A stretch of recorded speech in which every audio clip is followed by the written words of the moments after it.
2 சாமுவேலின் புஸ்தகத்தை எடுத்துக்கொள்ளுங்கள். 2 சாமுவேல் 12ஆம் அதிகாரத்தில் 7வது வசனத்திலிருந்து நம்ம வாசிக்க போகிறோம். 2 சாமுவேல் 12ஆம் அதிகாரம் 7வது வசனத்திலிருந்து வாசிக்கலாம்.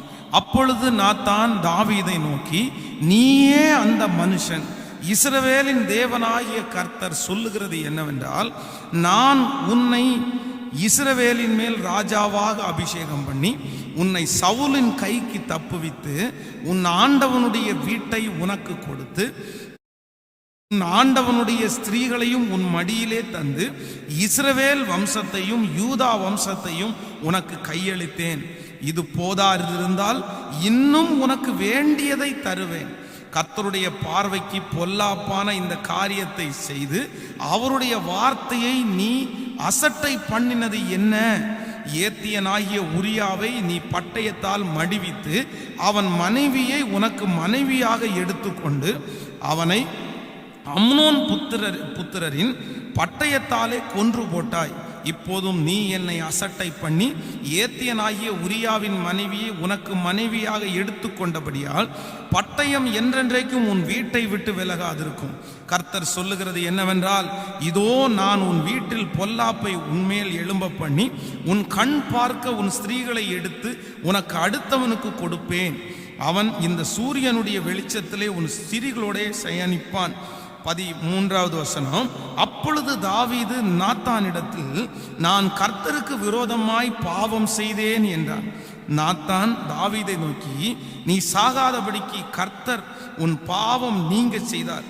ஆனாலும் இந்த காரியத்திலே கர்த்தருடைய சத்துருக்கள் தூசிக்க காரணமாய் இருந்தபடினால் உனக்கு பிறந்த பிள்ளை நிச்சயமாய் சாகும் என்று சொல்லி நாத்தான் தன் வீட்டிற்கு போய்விட்டான். அடுத்து இன்னொரு வசனத்தை கூட வாசிக்கலாம். இதற்கு கனெக்டடான ஒரு வசனம். நீங்க சங்கீதத்தை எடுத்துக்கொள்ளும் போது எல்லாரும் சங்கீதம் 51 அந்த தலைப்பை மட்டும் நான் வாசிக்கிறேன். பர்த்தேபாலிடத்தில் தாவீது பாவத்திற்கு உட்பட்ட பின்பு நாத்தான் தீர்க்கதரிசி அவனிடத்திற்கு வந்து அவன் பாவத்தை உணர்த்தின போது பாடி ராகத் தலைவனுக்கு ஒப்புவிக்கப்பட்ட தாவீதின் சங்கீதம். நன்றாய் கவனிங்கள். இந்த சம்பவம் உங்களுக்கு எல்லாருக்கும் தெரியும் என்று நினைக்கிறேன். வேதத்தில் சங்கீதக்காரனாகிய தாவீது அதுவரையிலும் ஆண்டவருடைய சமூகத்திலே நீதியோடு வாழுவான். ஆனால் திடீரென்று அவனுடைய வாழ்க்கையில் ஒரு பெரிய பாவத்துக்கு உள்ளாயிட்டான். அவன் வீட்டில் தனியாக இருக்கும்போது ஒரு தவறான ஒரு சூழ்நிலை அவனுடைய கண்களுக்கு முன்பாக வருகிறது. உடனே அவன் கர்த்தரை மறந்து, ஆண்டவருடைய இரக்கத்தை மறந்து, ஆண்டவர் எந்த இடத்திலிருந்து தன்னை உயர்த்தினார் என்கிறத மறந்து ஒரு பெரிய குற்றத்திற்கு ஆளாயிரு.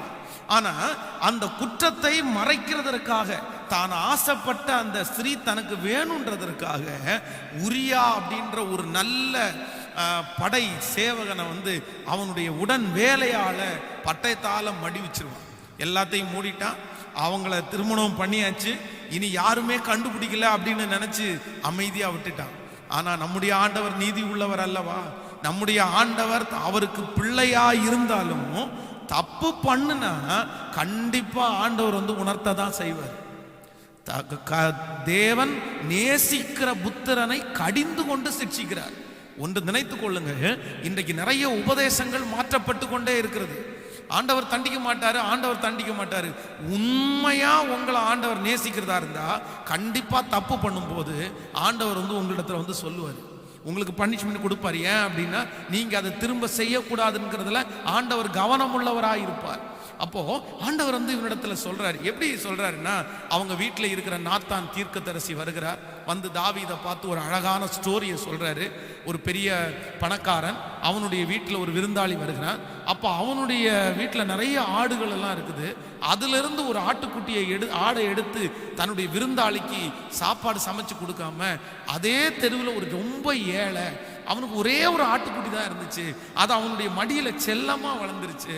ஆனா அந்த ஆட்டுக்குட்டியை பிடிச்சி அதை சமைத்து தன்னுடைய விருந்தாளிக்கு சாப்பாடு கொடுத்தான்னு சொன்ன உடனே தாவீதுக்கு அப்படியே கோபம் உச்சிக்கு ஏறிடுச்சு. யார் அந்த மனுஷன் அப்படின்னு சொன்ன உடனே தீர்க்கதரிசி தாவீதை பார்த்து சொல்றாங்க, நீயே அந்த மனுஷன், நீயே அந்த மனுஷன். நன்றாய் கவனிங்கள். பொதுவாக பழைய ஏற்பாட்டின் காலத்துல ராஜான்னு ஒருத்தர் இருந்தா அந்த ராஜா எதையுமே செய்ய துணிவார். அவரால் அந்த தேசத்திலே இருக்கிற தீர்க்கதரிசிகளை கூட கொல்லுவாங்க. நீங்க சவுல் ராஜாவுடைய வாழ்க்கையை பார்க்கும் போது சவுல் ராஜா நிறைய தீர்க்கதரிசிகளை கொன்னுட்டான் அப்படின்னு பைபிள் சொல்லும். இந்த தாவீதுக்கு முன்னாடி நாத்தான் தீர்க்கதரிசி கர்த்தர் தனக்கு கொடுத்த வார்த்தையை தைரியமா சொல்றாரு. நீங்க தான் அந்த ஆளு, இவ்வளவு பிரச்சனை பண்ணது நீங்க தான், அந்த ஏழையினுடைய ஆட்டை எடுத்து அடிச்சது நீங்க தான். எப்படின்னு கேட்டா, நீங்க தானே உரியாவை கொன்னுட்டு அவங்க மனைவியை எடுத்துருக்கிறீங்க. கர்த்தர் உங்களை எச்சரிக்கிறாரு. கர்த்தர் உனக்கு பெரிய பிரச்சனை காத்திருக்குன்னு சொல்றாரு. பொதுவாக இப்படிப்பட்ட ஒரு பெரிய தலைவராக இருக்கவங்க என்ன பண்ணுவாங்கன்னா, சரிப்பா இதை வேற எதுக்கு சொல்லிடாத, சொன்னா உனக்கு நடக்கிறதே வேற, உன் உயிர் இருக்காது அப்படின்னு மிரட்டலாம். இல்லை அப்படின்னா இவனுக்கு தெரிஞ்சு போச்சு, இவனை உயிரை எடுத்துட்டா எல்லா வேலையும் முடிஞ்சிடும் அப்படின்னு நினைக்கலாம். ஆனா தாவீது ராஜா, அந்த தாவீது ராஜாவா இருந்தும் அந்த தீர்க்கதரிசி தன்னை எச்சரிச்ச அடுத்த நிமிஷத்துல 51ஆம் சங்கீதத்தை வேதம் சொல்லுது, அவன் தேவனுடைய சமூகத்துல இரக்கத்திற்காக கெஞ்சுறான். நீங்க 51வது சங்கீதத்தை வாசிச்சு பார்த்தீங்கன்னா, தேவனே உமது கிருபையின்படி எனக்கு இறங்கும், உம்முடைய மிகுந்த இரக்கத்தின்படி என் பாவம் நீங்க என்னை சுத்திகரி, என் தாய் என்னை பாவத்தில் கற்பம் தரித்தார், உள்ளத்தில் உண்மை இருக்க விரும்புகிறேன், அந்த கரணத்தில் ஞானத்தை எனக்கு தெரியப்படுத்தணும் அப்படின்னா என்னுடைய பலனெல்லாம் என்னை விட்டு போயிருச்சு, நீர் எலும்புன நீர் நொறுக்கின என்னுடைய எலும்புகள் போயிருச்சு, எனக்குள்ள சந்தோஷம் இல்லை. ஆண்டோடைய சமூகத்தில் இரக்கத்திற்காக கெஞ்சுறான். என்னை ஈசோப்பினால் கழுவும், அப்பொழுது நான் சுத்தமாவேன், உறைந்த மழையிலும் வெண்மையாவேன் அப்படின்னு கெஞ்சுறான். அப்போ ஆண்டவர் அவனுக்கு இறங்கினார், அவனுடைய பாவத்தை அவனுக்கு மன்னித்தார். இன்றைக்கு இந்த ஜபத்தில் இருக்கிற ஆண்டவருடைய பிள்ளைகளுக்கு இன்றைக்கு அடுத்து நான் சொல்ற மிக முக்கியமான ஒன்று என்ன அப்படின்னா, நீங்க தப்பு பண்றது கூட சரி, தப்பு பண்ணிட்டீங்க, தவறு செய்யாத மனிதன் இல்லை. ஆவிக்குரிய வாழ்க்கையில சில நேரத்தில் நீங்க விழுந்து விழுந்து எழும்புனா, ஆனா தவறு செய்தது கூட ஒரு விதத்துல சரி நீங்க பண்ணிட்டீங்கன்னு சொல்லலாம். ஆனா நிறைய பேருக்குள்ள அதை நிரூபிக்கிறாங்க பாருங்களேன், நிரூபிக்கிறீங்க பாருங்களேன். தப்பு பண்ணிட்டு, நான் சொல்றேன், தப்பு பண்ணிட்டு மன்னிப்பு கேட்கிறவன ஆண்டவர் விட்டுருவாரு. ஆனா தப்பு பண்ணிட்டு இதை சரின்னு சொல்றான் பாருங்களேன், அவங்களுக்கு நிச்சயமா தண்டனை உண்டு. துணிகரமான பாவம், அதுக்கு பேர் தான் துணிகரமான பாவம். என்னுடைய வாழ்க்கையில் அந்த வருஷத்தில் நடக்க ஒரு ஒரு சம்பவம் என்ன அப்படின்னா, நான் இங்கேருந்து சென்னைக்கு போயிட்டேன். சென்னையில் போய் ஊழியம் செய்கிறதற்காக போனால் உண்மையிலே என் லைஃப்லையே ரொம்ப ஜாலியான இடம் சென்னை அப்படின்னு தான் நான் சொல்லுவேன். ரொம்ப ஜாலியாக இருந்துச்சு. ஓப்பனாக சொல்கிறேன் உங்கள்கிட்ட, இது வரைக்கும் ஆண்டவரோட ரொம்ப நெருக்கமாக கர்த்தரிடத்துல பேசிட்டு பயங்கரமாக இருந்தேன். ஆனால் சென்னைக்கு போன உடனே என்னுடைய குணமே நிறைய மாற்றப்பட்டுருச்சு. அங்கே போன உடனே நிறைய ஃப்ரெண்ட்ஸு, சந்தோஷமான சாப்பாடு. நான் தங்குற இடத்துல ஒரு பாஸ்டர் அவரும் தங்கியிருந்தார். அந்த பாஸ்டர் நல்லா சமைப்பார். அவர் என்ன பண்ணுவாருன்னா, காலையில் டீ போட்டு வச்சுருப்பார். அந்த டீயை எடுத்து குடிச்சிட்டு தூங்கினேன் அப்படின்னா ஒரு 8:30 மணி வரைக்கும் தூங்கிடுவேன். 8:30 மணிக்கு அவர் தட்டி எழுப்பி, பிரதர் டிஃபன் ரெடி ஆச்சு பிரதர் அப்படின்னுவாரு. நான் போய் பல் விளக்கிட்டு டிஃபன் சாப்பிடுவேன். டிஃபன் சாப்பிட்டே இருக்கும்போது சென்னையினுடைய ஹீட்டுக்கு அப்படியே தூக்கம் வரும். அப்படியே படுத்து தூங்கிடுவேன். அதற்கு பிறகு அவர் ஒரு 12:45 தட்டி எழுப்புவார், பிரதர் சாப்பாடு ரெடி ஆச்சு பிரதர் அப்படின்னு. உடனே எந்திரிச்சு முகத்தை கழுவிட்டு சாப்பிடுவேன். சாப்பிட்டுட்டு திரும்ப படுத்து தூங்கி திரும்ப ஒரு 4 மணிக்கு எந்திரிப்பேன். 4 மணிக்கு எந்திரிச்சு குளிச்சுட்டு கரெக்டாக புரசிவாக்கத்துலேருந்து அந்த மோட்சன் தேட்டர் வழி அப்படியே நடந்து போய் ஒரு ரவுண்டு விட்டுட்டு புரசிவாக்கத்தில் சர்ச் இருக்கிற பக்கத்தில் வரும்போது ஒரு ஃப்ரைட் ரைஸ் கடை அப்படியே திறந்துருக்கும், சூடாக போடுவாங்க. அந்த ஃப்ரைட் ரைஸை வாங்கி ஃபுல்லாக சாப்பிட்டுட்டு சர்ச்சில் உட்காந்து கொஞ்ச நேரம் ஜோம் பண்ணிட்டு பேச ஆரம்பித்தோம்னா 11 மணி வரைக்கும் பேசுவோம். திரும்ப படுத்து தூங்கிட்டு வெள்ளிக்கிழமை மட்டும் அந்த ஊழியத்துக்கு போய் வெள்ளிக்கிழமை ஃபாஸ்டிங் பிரேயர் நடத்தினா போதும், ஞாயிற்றுக்கிழமை சண்டே சர்வீஸ் நடத்தினா போதும். தூக்கம் தூக்கம் தூக்கம் தூக்கம்னா சும்மா 2 மாசம் நல்லா தூங்குனாங்க, கேட்கறதுக்கு யாருமே இல்லை. ஆனா திடீர்னு ஒரு நாள் என் மனசுல ஒரு சலனம் வருது. இப்படியே நீ இருந்துட்ட அப்படின்னா நீ ஒன்றும் இல்லாமல் போயிடுவப்பா, நீ ஊழியம் செய்ய மாட்ட, நீ எதற்காக அழைக்கப்பட்ட, நீ எங்க இருக்க வேண்டியவன், நீ எங்க போக வேண்டியவன், நீ என்ன பண்ணிட்டு இருக்க, உனக்கு இங்க என்ன வேலை அப்படின்ற வார்த்தை எனக்குள்ள அப்படியே வந்துட்டே இருந்துச்சு. எனக்கு சந்தோஷமா இருந்தாலும் ஒரு பக்கத்துல பயம் ஆயிடுச்சு. நம்ம இதுக்காக அழைக்கப்படலை, நம்ம இதுக்காக வரல, நம்ம ஆண்டவர் வேற ஒரு காரியத்திற்காக தான் அழைச்சிருக்காரு அப்படின்னு சொல்லிட்டு ஆண்டவரிடத்துல ஜெபம் பண்ண ஆரம்பிச்சேன். ஆண்டவரே, எப்படியாவது என்னை இந்த இடத்துல இருந்து எங்கேயாவது ஒரு இடத்துல கொண்டு போயிருங்கப்பா. இங்க இருந்தா நான் உருப்பட மாட்டேன். எனக்கு இந்த சந்தோஷம் எனக்கு பிடிக்கல, இந்த மகிழ்ச்சி எனக்கு பிடிக்கல அப்படின்னு ஜெபம் பண்றேன். ஆனா அவ்வளவு சீக்கிரமா ஆண்டவர் ஜெபத்தை கேட்பாருன்னு தெரியல. ஜெபத்தை முடிச்ச ஒரு வாரத்துக்குள்ள என் கையில் ஒரு லெட்டர் வருது. உங்களுக்கு சென்னையிலேருந்து திருச்சி டிரான்ஸ்ஃபர், சர்ச்சுக்கு உங்களை அப்பாயின்மெண்ட் பண்ணிட்டாங்க. ஒரு விதத்தில் சந்தோஷமா இருந்தாலும் ஒரு விதத்தில் பயம் இருந்துச்சு. ஆனால் நான் அந்த சம்பவத்தில் என்ன உணர்ந்துட்டேன் அப்படின்னா, ஒரு ஒரு ஆண்டவருக்கு பிரியமில்லாத ஒரு காரியத்திற்குள்ள நீங்க இருக்கும்போது, இன்னைக்கு இந்த சத்தத்தை கேட்கிற யாரோ ஒருத்தர் ஆண்டவருக்கு பிரியம் இல்லாத ஒரு காரியத்தில் நீங்க இருக்கலாம். ஆண்டவருக்கு அது பிரியமே இல்லாம இருக்கலாம். ஆனா அது ஒரு மிகப்பெரிய சந்தோஷமா உங்களுக்கு இருக்கலாம். அது உங்களை சந்தோஷத்தை கொடுக்குது, அது உங்களுக்கு டைம் பாஸா இருக்குது, அது உங்களுக்கு நிறைய நன்மை தரதா இருக்கலாம். ஆனா லைட்டா ஆண்டவருடைய மனசு பேசிட்டே இருக்கும். நீ இதுக்காக தான் அழைக்கப்பட்டியா? உன் தரிசனம் இதுவா? உன்னை இதுக்காக தான் நான் வச்சிருந்தேனா? இதற்காக தான் உலகத்துல இருந்து உன்னை வேறு பிரிச்சனா?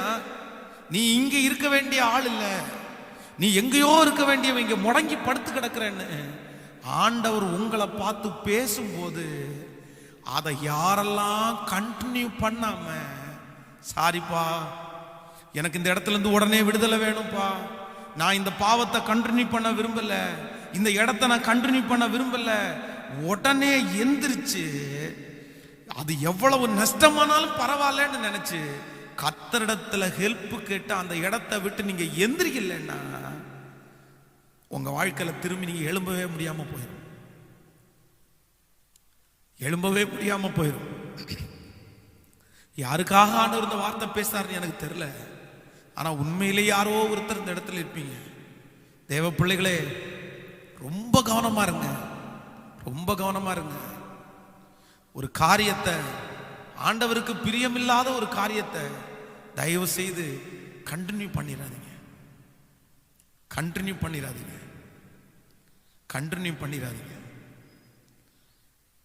அதான் கண்டினியூ பண்ணிட்டீங்க அப்படின்னா அது உங்களுக்கு பழக்கமாவே மாறிடும். ஃபர்ஸ்ட் ஒரு காரியத்தை, ஆண்டவருக்கு பிரியம் இல்லாத ஒரு காரியத்தை நீங்க செய்யும் போது உங்க மனசாட்சி பாதிக்கும், நெஞ்சு படப்படன்னு அடிக்கும்.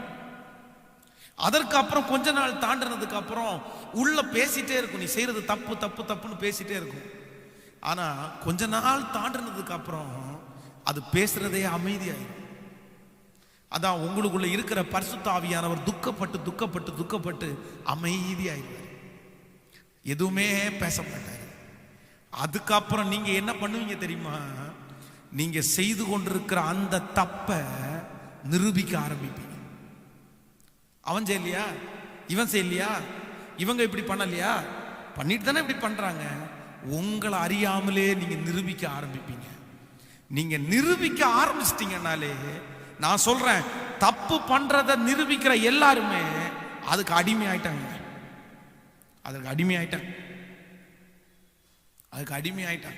அதனாலதான் நிறைய பேர் நிரூபிக்கிறாங்க. நிரூபிக்க ஆரம்பிக்காதீங்க. தவறு, நான் திரும்ப சொல்றேன், தவறு செய்யாத மனிதர்கள் இல்லை, விழாத மனிதர்கள் இல்லை. ஆனா ஒண்ணு மட்டும் ரொம்ப கவனமா இருங்க. உடனே அடுத்த செகண்ட், அடுத்த நிமிஷம் எந்திரிச்சிருங்க. சிம்சோன் தன்னுடைய வாழ்க்கையில செய்த மிகப்பெரிய தவறு என்ன தவறு அப்படின்னா, எந்திரிக்கலங்க. ஆண்டவர் ஒரு டைம் எச்சரிக்கிறாரு, டேய் உன்னை அழிக்கிறதுக்கு பாக்குறாப்பா. ரெண்டாவது டைம் எச்சரிக்கிறார், உன்னை அழிக்கிறதுக்கு பாக்குறாங்கப்பா. ஆனா அவ்வளவு எச்சரிப்பு கொடுத்தும் அவனுக்கு கண்டினியூ பண்றதுக்கு தான் மனசு இருந்தே தவிர கட் பண்றதுக்கு மனசு வரல. கவனிங்க, உங்களுக்கு நிறைய பேருக்கு கண்டினியூ பண்றதுக்கு தான் மனசு இருக்கே தவிர கட் பண்றதுக்கு மனசு இல்லை. எப்போ நீங்க கட் பண்றதற்கு முயற்சி எடுக்கிறீங்களோ அப்பதான் ஆண்டவருடைய இறக்கம் உங்களுக்கு வரும். ஆனா கண்டினியூ பண்றதுக்கு முயற்சி எடுத்தீங்க, அதுல இருந்து நீங்க அவ்வளவு சீக்கிரமா வெளியே வர முடியாது. நீங்க பைபிள் ஒரு வசனம் ரொம்ப அழகா சொல்லுவோம். பட்டயத்தை எடுத்து ஒரு யுத்த வீரன் வெட்டிட்டே போவானம்மா. வெட்டி வெட்டி வெட்டி பார்த்தீங்க அப்படின்னா அந்த ரத்த கரை அவனுடைய கையில பட்ட உடனே அந்த பட்டயம் அவனுடைய கையும் ஒட்டிக்கும், கிரிப்பா ஒட்டிக்கும். அதுக்கப்புறம் அவன் பட்டயத்தை பிடிக்க வேண்டியதே இல்லையா, அந்த அளவுக்கு அது ஒட்டிக்கும். அதே போலத்தான் பாவத்தை கண்டினியூ பண்ணீங்கன்னா அது உங்க கேரக்டராகவே மாறிடும். So don't mistake. யாரோ ஒரு வாலிப தம்பி கூட இந்த சத்தத்தை கேட்டுட்டே இருக்கலாம். ஆண்டவர் ஒரு சிலர்கிட்ட, அது கள்ள தொடர்பா இருக்கலாம், அது கள்ள காதலா இருக்கலாம், அது சில நபர்களா இருக்கலாம், அது கெட்ட பழக்கமா இருக்கலாம், அது ஒருவேளை திருட்டா இருக்கலாம், எக்ஸெட்ரா எதுவா வேணாலும் இருக்கலாம். ஆனா ஆண்டவர் இன்னைக்கு உன்னை எச்சரிக்கிறார். இந்த ஃபாஸ்டிங் பிரேயர் ஆண்டவர் உங்களை எச்சரிக்கிறார். நீ எவ்வளவு சீக்கிரம் அதை உதறி போட்டுட்டு வர்றீங்களோ, எவ்வளவு சீக்கிரமா தூக்கி போட்டுட்டு நீ வர்றீங்களோ, நீங்க ஜெயிச்சிட்டீங்க. என் வாழ்க்கையில் அது ஒரு மிகப்பெரிய ஆசீர்வாதம். நான் மட்டும் அந்த சந்தோஷத்தை கண்டு நமக்கு தான் நல்லா ஜாலியா இருக்கிறோமே, நல்லா சாப்பிட்றோமே அப்படின்னு நான் ஜெபிக்காம இருந்திருந்தா, உண்மையிலே சொல்றேன், இன்னைக்கு இந்த ஊழியக்காரனா நான் வந்திருக்கவே மாட்டேங்க. உண்மையிலே வந்திருக்கவே மாட்டேங்க. அங்கேயே செட்டில் ஆயிருப்பேன். அதுவும் அங்க இருக்கும்போது அன்னைக்கு இருந்த ஓவர்சியர் பாஸ்டர் வெல்லஸ்லி சாலோமன் ஐயா தான் அன்னைக்கு ஓவர்சியரா இருந்தாங்க. அவங்க மகன் எனக்கு ரொம்ப பழக்கமுள்ள ரொம்ப ஃப்ரெண்ட்லியா பழகுவார்.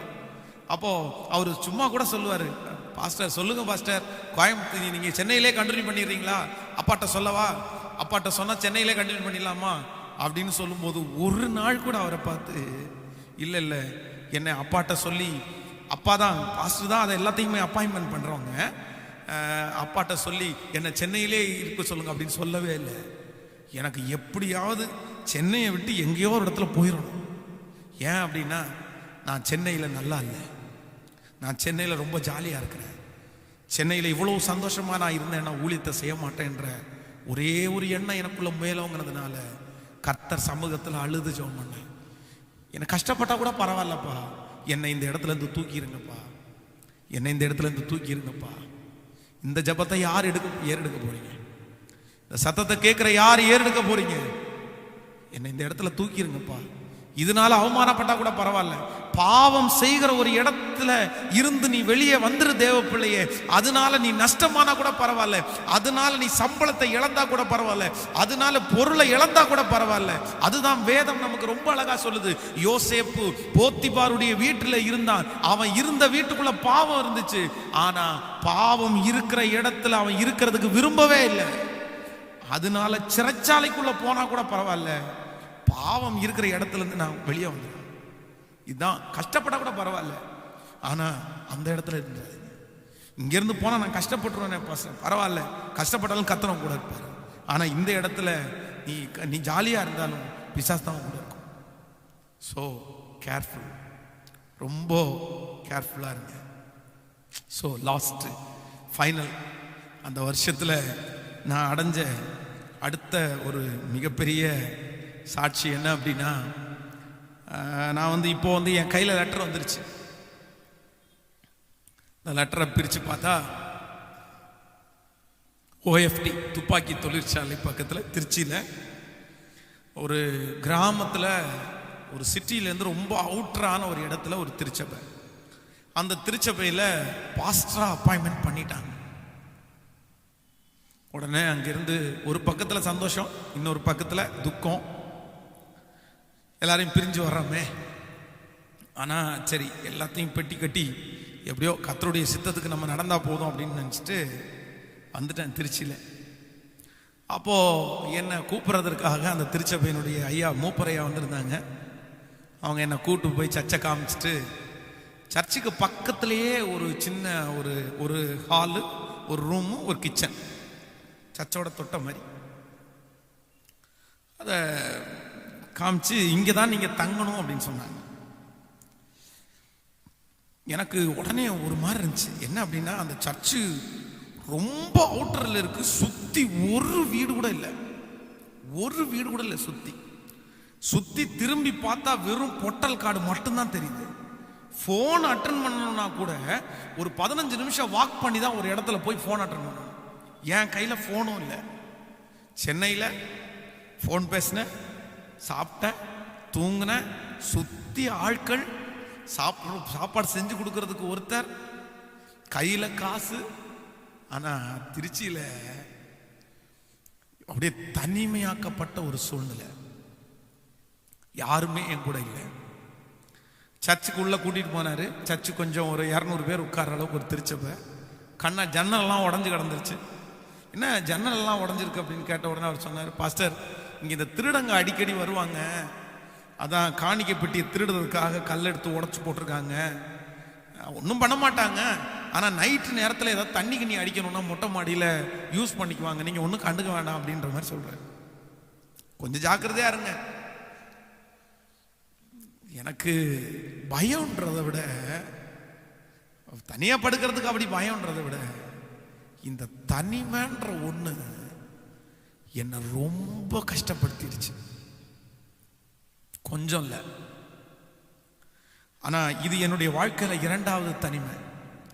இதுக்கு முன்னாடி எல்லாருமே இருந்து ஒரு டைம் நான் தனிமையாக்கப்பட்டேன். ஆனால் அந்த தனிமையில் நான் ரொம்ப சந்தோஷமா இருந்தேன். ஆனால் இந்த தனிமையில் நான் சந்தோஷமா இல்லை. இதுக்கு ஒரே ஒரு காரணம் மட்டும்தான்.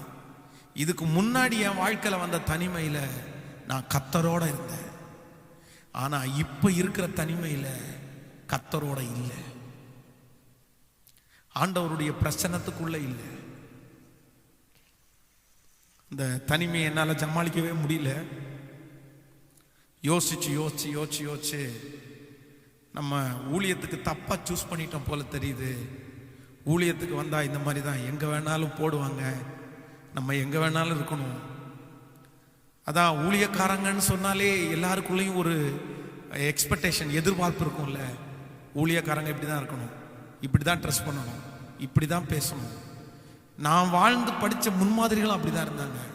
ஊழியக்காரங்கன்னா இப்படி தான்டா இருக்கணும், ஊழியக்காரங்க எல்லாரும் மாதிரி இருக்க முடியாதுடா, எல்லாரும் மாதிரி பேச முடியாதுடா. அதனால் நானே ரொம்ப யோசிக்க ஆரம்பித்தேன். நம்ம தப்பாக டிசைட் பண்ணிட்டோம். நமக்கு வயசு இப்போ ரொம்ப கம்மியான வயசு.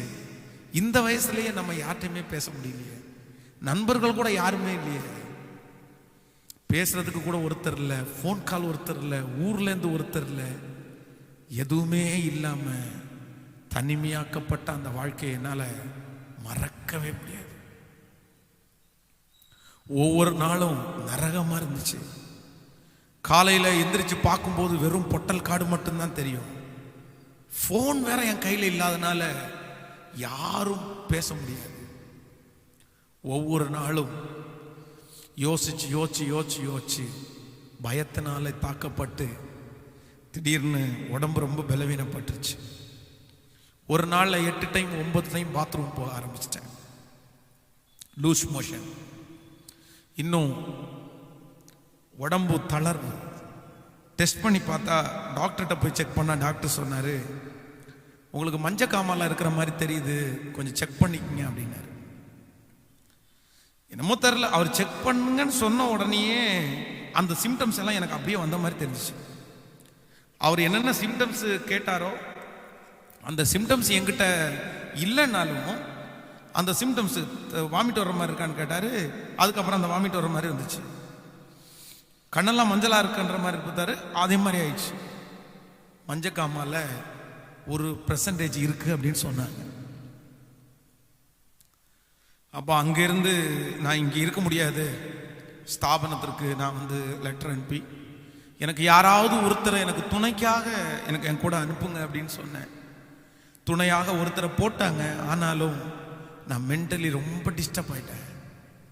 சரீரத்திலையும் ரொம்ப பாதிக்கப்பட்டு யோசிச்சு யோசிச்சு யோசிச்சு யோசிச்சு என் வாழ்க்கையினுடைய எதிர்காலத்தை குறித்து ரொம்ப நெகட்டிவாக யோசிச்சு என் விசுவாசம், என் நம்பிக்கை எல்லாமே போய் தனிமரமாக மாற்றப்பட்டு நின்றேன்.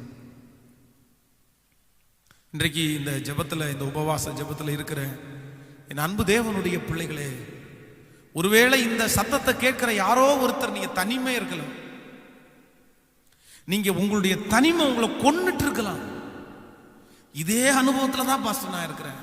நான் நிறைய யோசிக்கிறேன். எனக்கு ரொம்ப நெகட்டிவான எண்ணம் இருக்குது. என் கூட யாருமே இல்லை. என் சின்ன வயசுல என் கூட நிறைய பேர் இருந்தாங்க. நான் ஒரு ஜாலியான பர்சன். ஆனா இன்னைக்கு நான் அப்படி இல்லை. நான் ஒவ்வொரு நாளும் சாகுறேன். என்கிட்ட பேசுறதுக்கு ஆள் இல்லை, என்கிட்ட பழகிறதுக்கு ஆள் இல்லை. நான் தனிமைப்படுத்தப்பட்டிருக்கேன்றவங்களுக்கு எல்லாருக்குமே நான் ஒரு ஆலோசனை கொடுப்பேன். 2 டைம் என் வாழ்க்கையில தனிமையா இருந்தேன். ஆனா ஒரு டைம் நான் தனிமையை வெற்றியா முடிச்சேன். அந்த தனிமையினுடைய முடிவில் எனக்கு ஒரு பெரிய அவார்டு கிடைச்சிருச்சு. ஆனா இந்த தனிமையில நான் தோல்வி ஆயிட்டேன். காரணம் வேற எதுவுமே இல்லை. அந்த தனிமையை நான் ஆண்டவரோட செலவு பண்ணேன். இந்த தனிமையை நான் ஆண்டவரோட செலவு பண்ண நினைக்கல. தனிமையில இருக்கிற ஒவ்வொருத்தருக்கும் நான் கொடுக்கிற ஆலோசனை, இந்த தனிமை ஆண்டவரோட நீ இருக்கும்படியாக கர்த்தர் உனக்கு அனுமதிச்சது, ஆண்டவரோட பேசி கொண்டிருக்கும்படியாக அனுமதிச்சது. இந்த தனிமையில ஆண்டவரோட கூட மட்டும் பேசி பேசி பழகிட்டு இருப்பீங்கன்னா நான் நம்புறேன் ஆண்டவருடைய குணம் உங்களுக்குள்ள வரும், ஆண்டவருடைய வல்லமை உங்களுக்குள்ள வரும், ஆண்டவருடைய அபிஷேகம் உங்களுக்குள்ள வரும். அந்த அபிஷேகம் உங்களுக்குள்ள வருமானால் நீங்க எவ்வளவு பெரிய ஊழியத்தை, மகிமையை காண போறீங்கன்றத நீங்க, நான் தீர்க்க தரிசனமா சொல்றேன், கண்டிப்பாக அதை பார்ப்பீர்கள். தனிமையில இருக்கிற அத்தனை பேருக்கு நான் கொடுக்கிற ஆலோசனை, ஏசப்பாவை பிடிச்சுக்கப்பா, ஏசப்பாவை பிடிச்சுக்குங்க சிஸ்டர், பிரதர், ஏசப்பாவை பிடிச்சுக்குங்க. இந்த உலகத்துல எல்லா மனிதர்களுக்கும் தனிமை தான். யாரும் நமக்கு நிரந்தரம் இல்லை. யாரும் நம்மோட கடைசி வரைக்கும் இருக்க போறது இல்லை. இன்னைக்கு அட் பிரசன்ட் நான் சொல்றேன், இந்த சூழ்நிலையில நான் இப்ப தனிமையா ஒரு 4 நாள் என்னை விட்டுட்டீங்கன்னா வைங்களேன், அந்த 4 நாளும் ஹாப்பியா தாங்க இருப்பேன், சந்தோஷமா இருப்பேன். இன்னைக்கு தனிமையை குறிச்ச பயம் எனக்குள்ள இல்லவே இல்லை. தனிமையை குறிச்ச பயம் எனக்குள்ள இல்லை.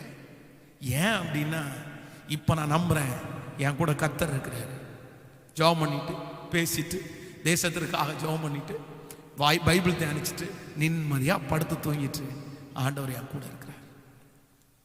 தனிமையை ஜெயிக்கணும்னு நினைக்கிற ஒவ்வொருத்தருக்கும், தனிமையில உட்கார்ந்து ரொம்ப யோசிச்சு மனசை குழப்பி எதிர்காலத்தில் கேள்விக்குறியோடு இருக்கிற ஒவ்வொருத்தருக்கும் சொல்றேன், ஆண்டவர் உங்க கூட இருக்கிறார். ஆண்டவருடைய கையை பிடிச்சி, இந்த உலகத்திலேயே ஒரே ஒருத்தருக்கு மட்டும்தான் தனிமை இல்லை. யாருக்கு தெரியுமா? ஆண்டவரோட இருக்கிறவங்களுக்கு மட்டும்தான் சாகிற வரைக்கும் தனிமை இல்லை. மற்ற எல்லாருக்குமே இந்த உலகத்துல தனிமைன்ற ஒண்ணு உங்களை கொன்றும். சில நேரத்தில் உங்களை ரொம்ப பாதிச்சிடும். ஆண்டவர் உங்களுக்காகவே இந்த ஃபாஸ்டிங் பிரேயர் அரேஞ்ச் பண்ணியிருக்கிறார். உனக்காகவே ஆண்டவர் பேசிட்டு இருக்கிறார். நீ தனிமே இல்லை, ஆண்டவரோட. ஸோ எனக்கு அந்த ஊழியத்தினுடைய, அந்த வருஷத்தினுடைய எண்டு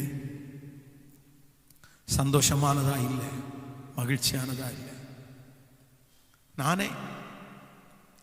நானே எனக்கு எடுத்துக்கிட்டேன்னு தான் சொல்ல முடியும்.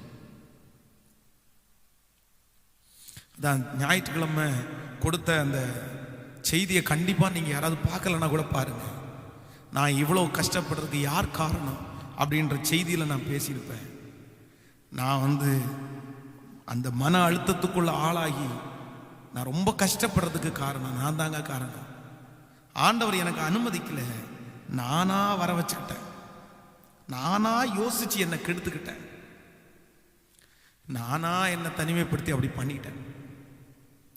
இருக்கிற எல்லாருக்கும் ஒரு எச்சரிக்கை கொடுக்குறேன், ப்ளீஸ் தயவு செய்து நல்லா இருக்கிற உடம்பை கெடுத்துக்காதீங்க. நல்லா இருக்கிற மண்டைய, நல்லா இருக்கிற மூளையை யோசிச்சு குழப்பி சித்திரவதை பண்ணி அதை கொன்றாதீங்க. மூளைன்றது ஒரு காகிதம் போல, அதை போட்டு யோசிச்சு கசக்கிட்டீங்கன்னு வைங்களேன், திரும்ப அது எதுனாலும் கசக்குனது தான். அது வெள்ளை தாளை போல யோசனைனால போட்டு எல்லாம் ஃப்ரீயா விட்டுருங்க. ஆண்டோடைய சமத்துல எல்லாத்தையும் ஈஸியா எடுத்துருங்க. நீங்களே உங்களை கெடுத்துக்காதீங்க, தயவு செய்து கெடுத்துக்காதீங்க. நிறைய ஆண்டவருடைய பிள்ளைங்க இன்னைக்கு செய்யற தப்பே அப்படிதான். அவங்களே அவங்க கெடுத்துக்கிறாங்க. அவங்க அப்படி பண்ணிட்டாங்களோ, இவங்க இப்படி பண்ணிட்டாங்களோ, இதை பண்ணாங்களோ, இவங்க என்ன கொண்டு வந்தீங்க, என்ன கொண்டு போக போறீங்க? நிர்வாணியாய் உங்கள் தாயின் கற்பத்திலிருந்து பிறந்தீங்க, போகும்போது நிர்வாணியாய் போக போறீங்க. அவ்வளவுதான், முடிஞ்சு. இந்த உலகத்துல நம்ம கொண்டு வந்ததும் ஒன்றும் இல்லை, கொண்டு போக போறதும் ஒன்றும் இல்லை, எல்லாமே மாய. அப்போ எதுக்காக நீங்க இப்படி பண்ணணும்னு கேட்கிறேன். எதுக்காக நீங்க கவலைப்படுறீங்க? பேர், புகழ், பட்டம், பதவி எதுவுமே உங்க கூட வராது. எதுவுமே உங்க கூட வராத ஒண்ணுக்காக இன்னைக்கு போட்டு இப்படி மண்டையை போட்டு குழப்பிட்டு இப்படி இருக்கிறீங்களே. ஹாப்பியா இருங்க. சாப்பிட்றத சந்தோஷமா சாப்பிட்டு, உடுத்துறத சந்தோஷமா உடுத்தி, ஆண்டவரை ஆராதிச்சு மகிழ்ச்சியா இருங்க. இன்னைக்கு கர்த்தர் கொடுக்கறத வச்சு சந்தோஷப்படுங்க. அதான் ஆண்டவருடைய பிள்ளைகளிடத்தில் ஆண்டவரை எதிர்பார்க்கிறேன். ஸோ இன்றைக்கு நான் ஜெபிக்க போறேன் எல்லாருக்காக. ஆண்டவர் தனிமையில் இருக்கிற அநேகம் பேரை ஆண்டவர் இன்னைக்கு விடுதலையாக்க போறார். நீங்க நோக்க வேண்டிய அவசியமே இல்லை. எந்த நினைவுகளை நீங்க நினைக்க வேண்டிய அவசியமே இல்லை. கரம் பிடித்த தெய்வம் உங்க கூட இருக்கிறார். ஆண்டவரோட இருக்கிற தனிமை உங்களை ஒரு நாளும் உங்களை கஷ்டப்படுத்தவே படுத்தாது. முடிஞ்சவங்க முழங்கால அப்படியே தேவ சமூகத்தில் முழங்கால நின்று, முடியாதவர்கள் தேவனுடைய சமூகத்தில் எழும்பி கூட நின்று கொள்ளுங்கள். Thank you Holy Spirit. எல்லாரும் சத்தத்தை உயர்த்தி ஆண்டுடைய சமூகத்தில் ஜெபம் பண்ணுங்க. தேவனே, இயேசுவே, என்னோடு கூட இரும் என்று சொல்லுங்க. என்னோடு கூட இரும் ஆண்டவரே என்று சொல்லுங்க. என்னோடு கூட இரும் ஆண்டவரே, என்னோடு கூட இரும் ஆண்டவரே, இரும் ஆண்டவரே.